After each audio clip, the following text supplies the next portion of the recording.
وہ سردیوں میں بھی کپڑا نہیں پہن سکتے، اور ان کے گھر میں آگ جلے تو آگ لگ جاتی ہے، اور ان کے رزق پہ آگ لگی ہوئی ہے، ان کے نصیبوں پہ آگ لگی ہوئی ہے، ان کے بخت پہ آگ لگی ہوئی ہے۔ اور سب سے عجیب بات بتاؤں، ہر بندے کو راز کتا کے کاٹ جاتا ہے۔ میں پرائیویٹ جاب کرتا ہوں، میرا روزانہ کا سفر 30 سے 35 کلومیٹر موٹر سائیکل پر ہے۔ آپ سے سنا تھا دوسروں کی خیر خواہی کرنے والے کی اللہ پہلے خیر کرتا ہے۔ راستے میں اگر کوئی کیل وغیرہ پڑا ہو نظر آئے تو میں بائک سے اتر کر کیل اٹھا کر ایک سائڈ پہ پھینک دیتا ہوں، کسی کی بائک پنکچر نہ ہو جائے۔ ایسا کرنے سے یہ فائدہ ہوا کہ میری بائک کئی ماہ شکر الحمدللہ پنچر نہیں ہوتی، کئی ماہ۔ میرے دل میں خیر خواہی کا جذبہ ہے، اور اس خیر خواہی کے جذبے میں اللہ میرا کام بنا دیتا ہے۔ آپ کو میں مختلف نقشے دکھا رہا ہوں۔ بلی کے ساتھ خیر خواہی کا جذبہ کیا، بلی کے ساتھ، اور اس خیر خواہی کے جذبے میں اللہ نے کیا دیا؟ آگے کچھ سڑک جاتی ہے تو وہاں ان کا رقبہ ہے، وہ بندہ دکھایا، مجھے فرمانے لگے یہ تیسری نسل ہے اور میں اس کی چوتھی نسل دیکھ رہا ہوں۔ اس کی تیسری اور چوتھی نسل کے بدن میں آگ ہے، دانے ہیں، پیپ ہے، وہ سردیوں میں بھی کپڑا نہیں پہن سکتے، اور ان کے گھر میں آگ جلے تو آگ لگ جاتی ہے، اور ان کے رزق پہ آگ لگی ہوئی ہے، ان کے نصیبوں پہ آگ لگی ہوئی ہے، ان کے بخت پہ آگ لگی ہوئی ہے۔ اور سب سے عجیب بات بتاؤں، ہر بندے کو راز کتا کے کاٹ جاتا ہے، وہی کتا، اور صبح کاٹے کا نشان ہوتا ہے، باقاعدہ صبح کاٹے کا نشان ہوتا ہے، اور چیخیں ہوتی ہیں۔ ان کے گھر کوئی مہمان نہیں جاتا، مہمان نہیں جاتا، ڈر کے اس کی چیخیں نکل جاتی ہیں۔ کوئی مہمان آج بھی نہیں جاتا۔ ہر لمحے ہمیں استغفار کی ضرورت ہے، ہر لمحے توبہ کی ضرورت ہے، ہر لمحے ندامت کی ضرورت ہے، ہر لمحے بس اس چیز کی ضرورت ہے تو معاف کر دے۔ یاد رکھیے گا، صدقہ توبہ بھی ہے، برکت بھی ہے، معافی بھی ہے۔ استغفار توبہ بھی ہے، برکت بھی ہے، معافی بھی ہے۔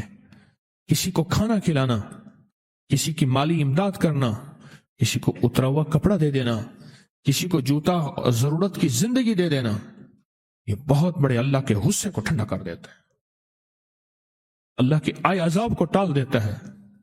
یہ چیز بہت بڑے غصے کو ٹھنڈا کر دیتے۔ اس ویڈیو کو لائک اور شیئر کریں، اب کریں یوٹیوب چینل کو سبسکرائب کریں اور روزانہ زیادہ سے زیادہ سبسکرائب کروائیں۔ آپ دوسروں کے لیے صدقہ جاریہ بنیں گے، اللہ پہلے آپ کے دکھ ڈالے گا۔ اپنے کام کی بات لکھی کہ اللہ پاک جس بندے سے راضی ہوتا ہے اس کے قدم خیر کی طرف اٹھواتا ہے، اور وہ خیر کی طرف اپنے قدم بڑھاتا ہے جس بندے سے میرا رب راضی ہوتا ہے، راضی ہوتا ہے۔ آپ کتنے خوش قسمت ہیں کہ آپ کے قدم خیر کی طرف اٹھے، اعتکاف کی طرف اٹھے، اللہ کو پانے کی طرف اٹھے، اور مدینے والے کی محبت اور عشق کو پانے کی طرف اٹھے۔ آپ کتنے خوش قسمت ہیں۔ قیامت کے دن ان قدموں سے بھی سوال ہوگا، تم کہاں اٹھتے رہے؟ اور یہ قدم کہیں گے مولا صرف اور صرف تجھے پانے کے لیے اور تیری محبت پانے کے لیے، صرف اور صرف تجھے پانے کے لیے اور تیری محبت پانے کے لیے ہم اٹھے تھے۔ اور یہ بہت بڑی نعمت ہوگی جس کا پاؤں ساتھ دیں۔ حدیث میں آتا ہے، مفہوم ہے، اس وقت تک زمین پاؤں کو نہیں چھوڑے گی جب تک سوالوں کے جواب پورے نہیں ہو جائیں گے۔ اور قرآن کہتا ہے وَتَشْهَدُ أَرْجُلُ، کیا ہے؟ وَتَشْهَدُ أَرْجُلُكُمْ، ہاں، اور شہادت گواہیاں دیں گے پاؤں۔ وَتَشْهَدُ أَرْجُلُكُمْ، پاؤں گواہیاں دیں گے، پاؤں شہادتیں دیں گے۔ اچھا پھر جو جتنا دور سے سفر کر کے آیا ہوگا، جتنا دور سے، اتنا زیادہ اس کو اجر ملے گا. جتنا دور سے. اور فرمایا جو جتنا دور آ کے مر جائے گا، اللہ بے جوڑ موتی کا ایک محل عطا فرمائیں گے. اور کتنا بڑا؟ جتنا سفر اور فاصلہ ہوگا. ہمارے ایک بزرگ تھے سید کبیر الدین رحمت اللہ علیہ، اللہ والے، آل رسول، 80 سال سے اوپر کی عمر، یہاں تسبیح خانے میں آئے اور آخری لمحے ہوا. ان کے بیٹے نے مجھے بتایا کہ میں اس وقت سفر میں تھا، جب غشی ہوتی تھی موت کی کیفیت کی، تو میں کہتا تھا ابا حضرت فرما رہے درود پاک پڑھو، تو پھر ایک دم آنکھ کھل جاتی تھی اور درود پاک پڑھنا شروع ہو جاتے تھے. پھر موت کی غشی ہو جاتی تھی. پھر میں کان میں کہتا ابا حضرت فرما رہے کلمہ پڑھیں.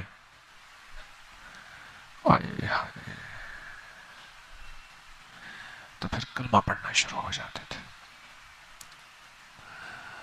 اور فرماتے تھے کہ مجھے گھر نہ لے جانا، میں مرشد خانے میں مرنا چاہتا ہوں.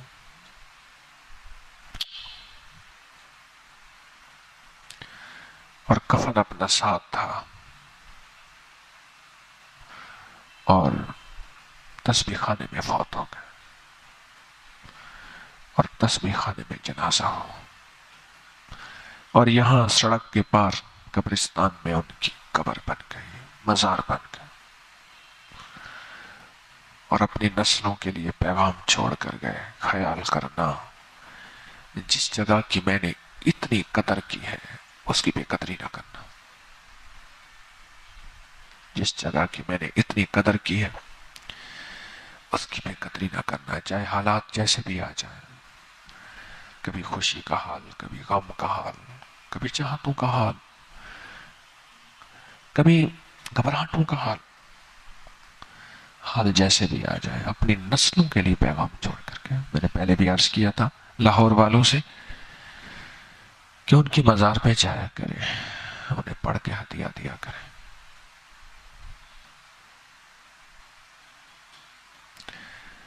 یا پھر ایک دوسرا مہمان آیا ہمارے، پتہ نہیں 7ویں روزے یا 8ویں روزے، پتہ نہیں کتنے روزے پہ آیا، 8واں روزہ، ظہر کی نماز سے پہلے لکھوایا کہ بقیہ رمضان.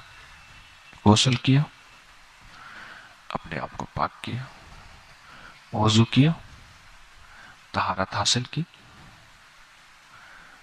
اور سامنے کے حال میں آ کے سو گئے. دائیں طرف کروٹ لیٹے اور لیٹ گئے.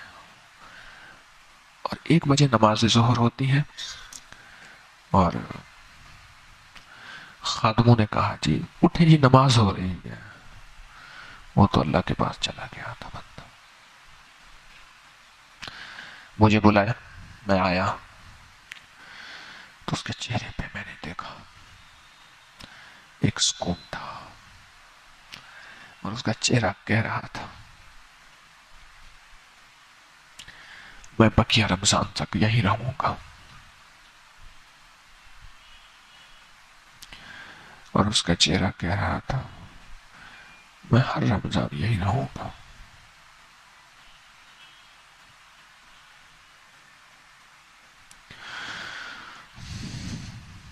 عشق اور وفا، اس کا سبق سید کبیر الدین رحمت اللہ تعالی علیہ نے دیا،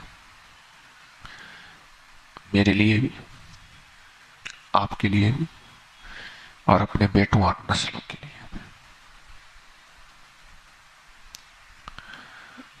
عشق اور وفا کا سفر، جڑے رہنے کا سفر نسلوں کو دیا، میرے آپ کے لیے دیا. کہ میری میتیں بھی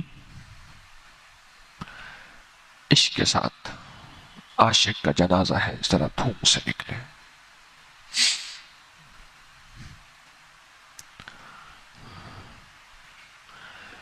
باولپور کے ساتھ ماڈل ٹاؤن اے ہے. ماڈل ٹاؤن اے کے ساتھ بہت بڑا ذخیرہ ہے سفیدوں کا. آپ باولپور میں مین روڈ پہ جائیں تو آپ کو ذخیرہ، ٹرین میں جائیں تو ذخیرہ ذخیرہ ذخیرہ، میلوں میں پھیلا ہوا ذخیرہ. تو ماڈل ٹاؤن اے نیا نیا آباد ہوا، 4-5 کنال کے مکانات، اس سے بھی بڑے 4 کنال سے کم نہیں تھے. ایک مالدار آدمی تھے، انہوں نے وہاں مکان بنایا. ایک درویش تھے، مجذوب تھے، اللہ والے تھے، ان سے بیعت کی نسبت تھی. گمنام تھے جیسے میرے مرشد گمنام تھے. بہت سے لوگوں نے کہا کہ اس کو تو خلافت ہی نہیں. اللہ کا نظام دیکھیں، 16 بڑے علماء نے، بڑی ہستیوں نے، مشائخ نے مجھے خلافت دی میرے شیخ کے بعد. چلو ٹھیک ہے، ان سے نہیں تھی، ان سے تو ہے.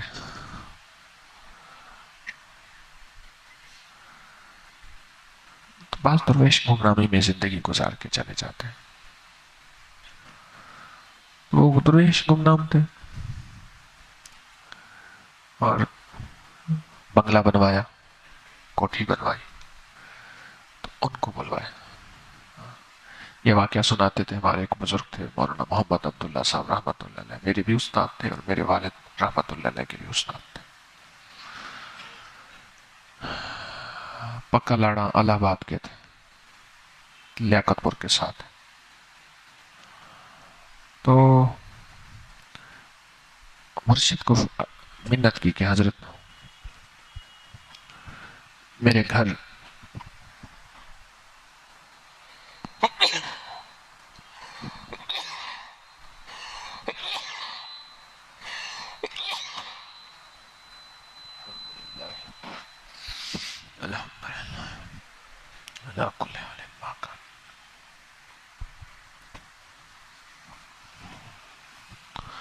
حضرت تشریف لے آئیں،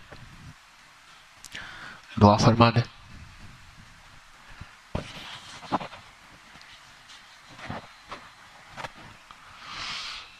تو حضرت نے فرمایا نہیں، میں کہیں نہیں جاتا.